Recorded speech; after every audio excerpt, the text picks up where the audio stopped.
Olha, e a partir de agora vai estrear toda semana com a gente aqui no Informativo 87, Danilo José Reis, e vai participar com o quadro A Série, Os Prefeitos, né? Desde o primeiro até os mais recentes. No programa de hoje, você vai conhecer a história dos 2 primeiros. Quais foram eles e o que eles fizeram pelo município de União? Qual que era a configuração de União naquela época? Danilo, boa tarde, seja bem-vindo mais uma vez. Boa tarde, Francisco, boa tarde, RJ, boa tarde os ouvintes, e é uma satisfação estar aqui de volta na rádio para a gente estrear esse quadro, né, falando um pouco da história da nossa cidade. Pronto, e quais são os 2 iniciais, Danilo? Assim, a denominação de prefeito, né, como a gente tem hoje, ela só surgiu a partir da Revolução de 30, né, com a chegada de Getúlio Vargas, que substituiu a figura do intendente pelo prefeito. Na verdade, uma mudança de denominação, porque eram o intendente e o prefeito, eles que eram os administradores. Isso começou a partir da República, porque até 1889, né, durante o período do Império, quem que administrava os municípios? Quem que administrava a União? Era a Câmara Municipal, na época formada por 7 vereadores. Então, a Câmara, ela tanto legislava quanto executava e administrava as leis. Então, assim, durante o Império, assim, a figura não tem nem como a gente fazer uma analogia, porque de fato era toda a Câmara que administrava a cidade. O que tinha um poderzinho maior, uma mãozinha mais forte, era o presidente da Câmara, né, que tinha um poder decisório maior, mas de certa forma não existia o prefeito ou uma figura análoga ao prefeito. Então, a partir da República, há todo um reordenamento político administrativo do país e se cria a figura do intendente, né, ou seja, a pessoa que cuidava do executivo. Sim. Né? Durante o governo provisório, até 1891, né, o governo República da Espada, em União, por exemplo, nós tivemos a substituição da Câmara, que tinha 7 vereadores, por um Conselho Municipal de Intendência, um Conselho de Intendência Municipal, né? Esse conselho era formado por 4 pessoas que eram nomeadas pelo governo provisório, o governo do estado, né, que não era mais província do Piauí, era estado. E nesse conselho, esse conselho vigorou até 1891, quando tivemos a nova Constituição, e aí vai aparecer mais a figura, né, melhor dizendo, do intendente, que cuidava mais da parte do executivo, e do conselho. Né? O Conselho Municipal de Intendência, ele é desmembrado. O intendente cuida do executivo e o conselho cuida do legislativo. Então, quem foi o primeiro intendente de União? Foi o cidadão que dá nome a uma rua importante, que foi o Coronel Benedito José do Rego. Ele era de uma linhagem importante, uma linhagem que deu origem ao município, né? Ele era sobrinho do Barão de Gurgueia. Então, desde o século XIX, já no final do século XIX, ele havia herdado o espólio político do tio e comandava a política, basicamente, aqui em União. Correto. Tanto é que na última Câmara Municipal, que vigorou até 1889, ele era o presidente da Câmara. Né? Então ele já vem desde o período proscrito. Quando se cria o Conselho Municipal de Intendência, ele é eleito o presidente. E quando há as primeiras eleições da República, em 1892, ele se candidata agora à intendência e é eleito. Então o Benedito Rego e sua casta, eles vão governar a União durante cerca de 40 anos consecutivos. Muito tempo, né? Isso. Se a gente for contabilizar até 1937, que nós vamos ter o Filinto Rego Monteiro, que também era da mesma casta familiar, nós vamos ter aí uma dezena de décadas do grupo dos Rego Monteiro, no comando de União, que já vinha desde de 1853. Então o Benedito Rego, ele foi um cara que se aventurou na medicina, também era um advogado rábula, havia sido deputado provincial, deputado estadual, havia sido presidente do Tribunal de Contas do estado do Piauí, aí nesse início de república. Então ele comandou a política de União no comando da intendência até 1904. Ele é eleito em 1992, ele é eleito 4 vezes consecutivo e fica até 1904, ou seja, 16 anos à frente da prefeitura, que não era prefeitura, era a intendência de União. O que é que o Benedito Rego trouxe, ou pelo menos corroborou para trazer para a União? União, aí no limiar do século XX, era uma cidade paisagisticamente muito distante do que a gente tem hoje. Não tinha calçamento. Uma configuração completamente diferente. Era um interiorzão mesmo, né? Ruas esburacadas, poeirentas, os bens públicos basicamente não existiam, os prédios públicos que haviam, muitos em estados decadentes, né? Você tinha um mercado público com uma situação muito deficitária. Nós tínhamos um problema crônico aqui no Riacho do Raiz, onde hoje é a barragem, que nos períodos de cheia aquilo inundava e dificultava a passagem das pessoas. Então eram problemas que vieram do regime da monarquia. Então o que o Benedito Rego conseguiu nesse estágio dele à frente da intendência? Em 1892, já aí bem no início da gestão, no ano que ele foi eleito, União ganhou o telégrafo. Naquela época, assim, foi uma revolução nos meios de comunicação para a União, porque até então nós dependíamos do quê? Dos positivos, que eram os homens a cavalo que faziam aí a entrega de correspondências, ou então dos vapores que vinham do Rio Parnaíba, que não passava todo dia. Ou seja, era algo demorado, né? Bem demorado. Com o telégrafo não, você escrevia uma correspondência aqui, acho que algumas horas depois estava no destino. A demora maior era entre digitar a correspondência aqui e a pessoa que receptava lá traduzir aquilo que era recebido através do código, né? E transcrever para repassar, né? Apesar de não ter sido ele propriamente que trouxe essa benesse, mas ele era o intendente na época e certamente influenciou na chegada do telégrafo de União para Teresina, né? Outra ação, agora mais diretamente ligada ao Benedito Rego, foi a construção de açudes. Em 1893, ele construiu 2 açudes a fim de conservar água para as fazendas de criar e para a lavoura, que naquela época era o principal, era o sustentáculo econômico de União, era a agropecuária. Tanto é que o território era milimetricamente dividido entre a criação de gado e a lavoura. Então, e esses 2 açudes, tem mais ou menos uma dimensão de onde eles estavam?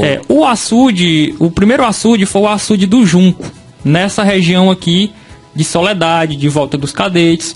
Era uma região estratégica porque era o local onde se concentravam todas as maiores fazendas de gado do município, né, que davam aí um lucro para a cidade. Será que por lá ainda tem vestígios desses eu já açudes? até pensei da gente ir lá ver se encontra alguma coisa. Era um açude muito grande para os padrões da época, uma coisa assim, bem avançada. Ele também fez um açude lá na Gamileira. Lá a vocação mais era vocação agrícola, né? Se plantava e se colhia muito fumo nas vazantes e, sobretudo, o algodão, que União era um dos principais exportadores do Piauí, né? Nessa viradinha no finalzinho do século, para o início do século XX. Então, foi ações do intendente Benedito Rego, que, assim, na minha opinião, a maior obra dele foi a construção da rampa de desembarque do porto. Na época, aquela área ali da Beira-Rio era chamado, viu, seu Manu? Era chamado de Largo da Uruguaiana. Largo da Uruguaiana? Era o principal centro comercial de União, porque União vivia basicamente do porto, né? Tudo que chegava e que saía de União era através do porto. Então, uma rampa de desembarque facilitaria bastante o embarque e o desembarque de mercadorias e de pessoas. Então, de certa forma, ele começou a dar, assim, bem timidamente, urbanizar aquela área, né? Então, foi uma ação importante a rampa de desembarque, que foi construída em 1893, mas diga-se de passagem que 2 anos depois, uma parte dela, a água do Rio Parnaíba levou. Daquela rampa que a gente tem atualmente ali, tem alguma coisa dessa rampa inicial? Não, segundo a oralidade, ela seria um pouco mais abaixo. Não é naquele ponto exato. Não é naquele ali, né? ponto exato, que dali é a coisa mais recente. Mais recente. Né? Outra questão interessante do Benedito Rego foi a construção de um novo cemitério. Porque o cemitério que a gente tinha, aquele tradicional, ele é de 1870. Então ele já não tinha, ele não era naquelas dimensões, ele era um cemitério bem mais acanhado, e já tinha estagnado. Então, em 1896, ele autoriza a construção de um novo. Eu, particularmente, não tenho certeza, mas eu creio que seja o cemitério São Francisco, cemitério velho, do bairro São João. E esse antigo, o outro cemitério anterior, fica onde? O mesmo cemitério atual. Naquela parte atual. Mais, tem a parte mais velha lá, aquela né? parte mais velha, isso. Ele é de 1870. Então, aquele cemitério que a gente tem no bairro São João, na rua, acho que é Anísio de Abreu, né?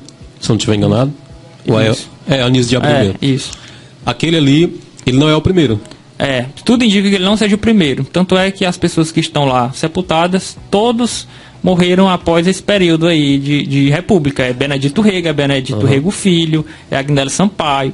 São pessoas que não são do século XIX, mas são já do certo. Então aquele que a gente conhece como cemitério novo ali já é como é que eu posso dizer? Ele já é uma ampliação. Do cemitério velho, né? É uma ampliação do cemitério velho. Eu acho que essa conotação velho, até por conta do estado mesmo de conservação dele, né? Que não é de agora que ele está desativado e parcialmente abandonado. Parcialmente não, totalmente abandonado. Então o pessoal começou a chamar de cemitério velho, né? A criação desse cemitério, em 1896, foi importante, né, para a cidade. Foi um período em que a cidade, através dos regos, começou a experimentar áreas de modernidade, começou a ganhar elementos de modernidade. Outra questão interessante, organizada pelo Benedito Rego, foi a organização do sistema de iluminação pública. Naquela época era a lampião, a querosene. Então era interessante porque eles faziam uma parceria, tipo uma parceria público-privada. Ele terceirizava esse serviço para um particular executar. Todo finalzinho de tarde, o cidadão saía com a lata de querosene e ia jogando no... Toda noite o responsável tinha que fazer um giro para ver se estava aceso. Estava aceso. Você, por exemplo, havia uma legislação muito dura naquela época, né, os códigos de postura, que se você amarrasse um animal, uma montaria num poste, você pegava a multa e ia para cadeia. Era o que dizia a lei na época, né? O poste tinha que ser específico para sustentar o candeeiro, né? O candeeiro. Outras intervenções do Benedito Rego foi a construção de um matadouro e de um curral público, né? Que a pecuária era muito importante, né? Esse matadouro nos idos de 1900... Isso já na década de 1900. 1900, né? Isso, já. Vejam que lá em 1900 a gente tinha um matadouro e hoje a gente não tem, né? Agora tem outras questões, Francisco, que são importantes nesse lapso do governo do Benedito Rego, porque nem todos foram flores, né? Nem todos foram flores. Ele era chefe de uma oligarquia, né? De uma família enraizada na política local, e a gente tem alguns eventos que foram interessantes. Em 1894 nós tivemos um conflito envolvendo maranhenses e piauienses numa coroa que emergia lá no Riachão. Como já falado, era muito importante o cultivo do fumo para a economia de União. O cultivo do tabaco, né? Como dizia. O cultivo do tabaco. Tem gente que acha que essa palavra é um palavrão, na verdade não, o tabaco é o que é a folha, né, que origina o fumo. O fumo já é o processo, né? Isso. Então, a prefeitura, assim como ela, por exemplo, ela aforava o sistema de iluminação pública, ela alugava a administração do porto, ela alugava o mercado público e ela alugava as coroas, as ilhas que emergiam no Rio Parnaíba para o cultivo de fruta e, sobretudo, de fumo. A prefeitura de União, diga-se em tendência, aforou para os unionenses. Só que o município de Caxias fez a mesma aforação. Da mesma ilha. Isso. Aí houve um choque uma disputa entre os dois grupos, que foi os unionenses foram expulsos, né, pelos maranhenses. Né, o foreiro maranhense conseguiu, numa pequena batalha, que não se sabe se teve vítima, mas o certo é que conseguiram escorraçar os unionenses da ilha do Riachão. A batalha do fumo, né? Para não dizer outra palavra. A gente costuma denominar de o conflito dos foreiros, né? Em 1894. E aí coube ao Benedito Rego se comunicar com o colega dele maranhense. Sim. Aí houve uma disputa, né? Porque o intendente de Caxias também não aceitava, né? Dizia que tinha o mesmo direito. Então isso vai acabar parando na mesa do governador da época, dos governadores dos 2 estados que deram resolutividade à questão. Outra questão interessante foi em 1896. O Benedito Rego iria para a sua reeleição, porém nós tivemos a suspensão da intendência e do Conselho Municipal. O Conselho Municipal hoje é o que seria a Câmara. Sim. Por suspeitas de fraude. Naquela época já se falava em fraude eleitoral, né? Uma das questões que foi detectada após a suspensão, o governador suspendeu, era, por exemplo, o doutor Aurelino de Abreu, que era genro do Benedito Rego, que era intendente. Ele, por algum período, foi médico do conselho, prestava serviço para o conselho. Porém, ele saiu do cargo, mas ficou recebendo o salário durante um determinado tempo, mesmo após ter saído, né? Então, foi descoberto isso. Foi um escândalo na época. Escândalo. 1896 era ano de eleição. Todo o conselho e o Benedito Rego, que era o intendente, foram afastados. Foi realizada uma eleição no fim de outubro, em que foi eleito intendente, por incrível que pareça, um padre. Nós tivemos um padre que foi eleito, em outras palavras, prefeito, que era o padre da época, o padre Álvaro José de Lima, que era muito ligado na política, era chefe político aqui. Porém, 2 vereadores ou conselheiros, Major Santana e Agnello Sampaio, que são nome de ruas também, isso, né? Que eram do conselho que foi suspenso, conseguiram eliminar e retornaram ao cargo. Então a eleição que foi realizada nesse ano, que foi eleito o padre, foi suspensa. Então o padre saiu e voltou o Benedito Rego e os outros conselheiros e permaneceram até o final do quatriênio. Então ele ganhou uma eleição, na verdade ele permaneceu de 1892 a 1900, assim, sem ser eleito no meio disso tudo, né? Ele não foi ficando, né? Foi ficando. Ficou até 1904. Então foi um período que a União ela experimentou assim um período de avanços, sobretudo no que já foi falado, nos meios de comunicação, nos meios de transporte, né, em tecnologias. Nós vivíamos esse período, era conhecido como Belle Époque, né, o Bela Época, e foi um período em que o Brasil, sobretudo, passou por um processo de modernização, sobretudo urbana. E a União, proporcionalmente, também experimentou isso aí um pouco. Perfeito. Agora, em União, 1h14. Lembrando que se vocês têm alguma pendência na área de contabilidade, quer resolver com total agilidade, precisa de uma assessoria na área de contabilidade, assessoria fiscal, assessoria pessoal ou financeira, procure o escritório de contabilidade do Samuel Passos. Telefone para contato é o 9506-0444. 9506-0444. Continuamos aqui com o Danilo José Reis. Depois do bloco de apoio cultural, ele vai continuar explanando. Ainda tem mais um ainda na agulha, né? Foi apenas um pouco do que foi o primeiro, aquilo que de fato comandou o município de União, mas tem o outro na agulha, que daqui a pouco, depois do bloco, a gente vai dar sequência. 87,9 Apoio Cultural.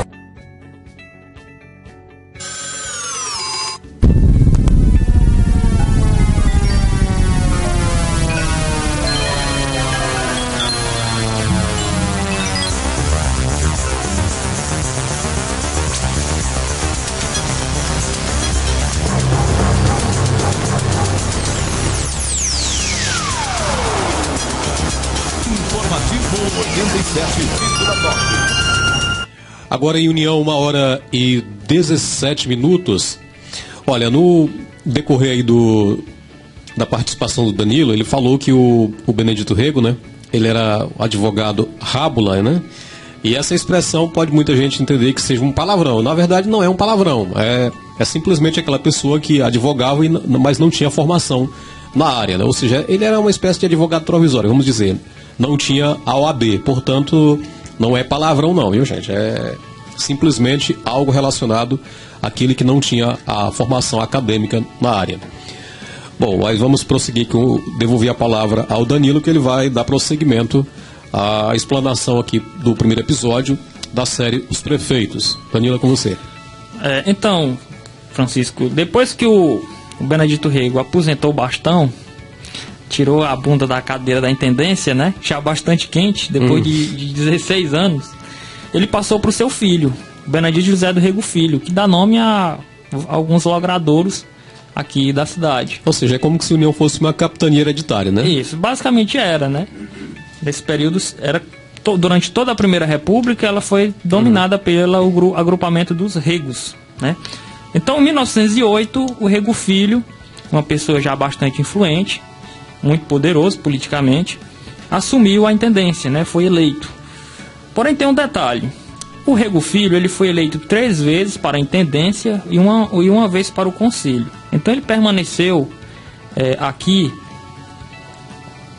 embora ausente, de 1908 até 1924. 1908, 1912, 1916 ou 17 foi eleito para a intendência e 1920 foi eleito para o conselho, ou seja, para a Câmara, a ocasião em que ele foi o presidente. Alguns pesquisadores, entre eles a Raimundo Souza, deve estar nos ouvindo, revela que dessas 4 eleições, de fato ele só exerceu um mandato. Isso é reforçado pelo próprio filho dele, o Tasso Fortes do Rego, que numa biografia que ele fez sobre o pai, ele disse. Então, por que isso acontecia? Porque, paralelamente, o Rego Filho sempre era eleito deputado estadual. Certo.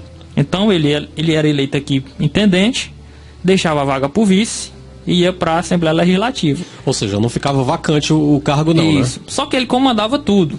Né? Ele deixava um vassalo aqui, né? Ele deixava Então, em 1908, quem foi o eleito vice foi o Anfrísio Lobão, pai do doutor Anfrísio Lobão, filho, que dá nome à unidade de saúde aqui. Então, de 1908 a 1912, quem esteve na intendência foi o Anfrísio Lobão, mas obedecendo, claro, ordens do Rego Filho. Em 1912 e 1916, quem foi eleito vice foi o doutor Sérgio Hernando Alencar.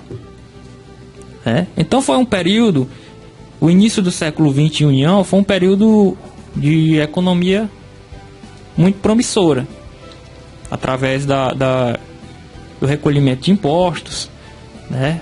Isso foi interrompido um pouco com a passagem da Primeira Guerra, né? Que prejudicou alguns negócios, inclusive do próprio Sérgio Hernando, que era dono de farmácia, e encontrou muita dificuldade de trazer medicamentos devido à escassez. Nesse estágio do Rego Filho aqui, né, e de seus representantes, nós tivemos, por exemplo, a chegada do primeiro estabelecimento fabril de União. Naquela época, o Brasil em si basicamente não tinha indústria. E União, em 1912, teve sua primeira indústria, entre aspas, que foi a Fábrica União, que nós tivemos a oportunidade de passar no São Mamed, no mês passado, em novembro, né? Que foi uma fábrica que foi instalada pelo Augusto Daniel, que era ligado à oligarquia dos Regos, né? Era apoiador do Rego Filho, e conseguiu, aí com o governador Miguel Rosa, que eram do mesmo partido, concessão de 20 anos para instalar uma fábrica em União. O Augusto Daniel importou o maquinário dos Estados Unidos. Para você ver, em 1912, uma indústria aqui instalada, vindo com o maquinário da América do Norte. E essa indústria era de quê? Era de banana. Ele produzia tudo da banana, da farinha ao licor de banana. Então, foi instalada em 1912. E, claro, indiretamente teve a mão do Rego Filho. Um fato interessante do Rego Filho foi o melhoramento na iluminação pública, que até então era feita de querosene, e nesse estágio ele mudou para a iluminação a gás, né? O lampião a gás. E isso o Dr. José da Rocha Furtado, em suas memórias, ele fala, inclusive, que quando era criança, né, ele se encantava com as residências com a iluminação a gás. Aí ele cita a residência do Agnello Sampaio, que é hoje a sede da maçonaria. Já dava uma luminosidade bem maior do que a lamparina, né? Muito, mais que a lamparina.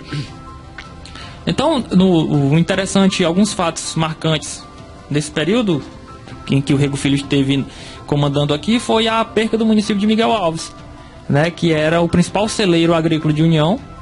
o mais importante povoado que foi perdido em 1911. Ou seja, Miguel Alves era membrado à União, foi Isso. desmembrado em 1911. Isso. O porto de Miguel Alves era um dos que mais traziam lucros para a União, né?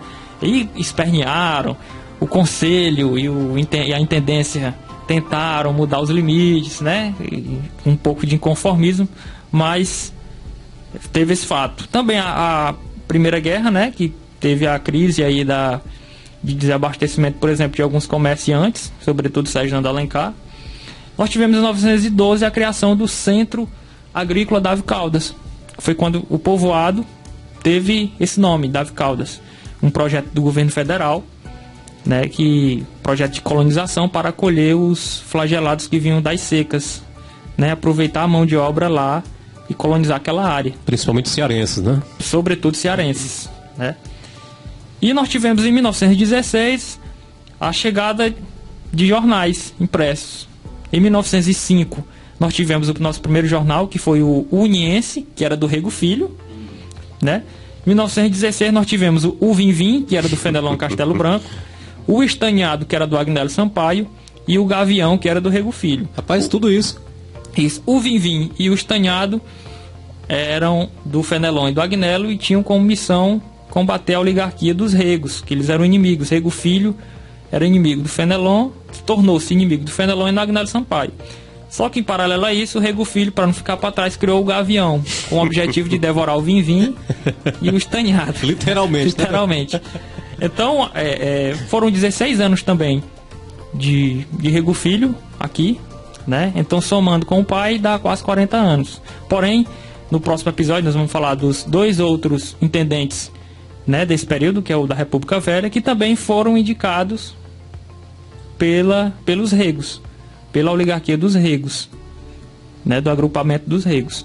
Então, sumariamente, seria isso, né, um pouco da trajetória dos 2 primeiros prefeitos, que na época se chamavam de intendentes, né? E no próximo episódio nós falaremos do Augusto Daniel, o mesmo dono da fábrica, que foi prefeito 2 vezes, e do Filinto Rego, né, da sua efêmera primeira passagem.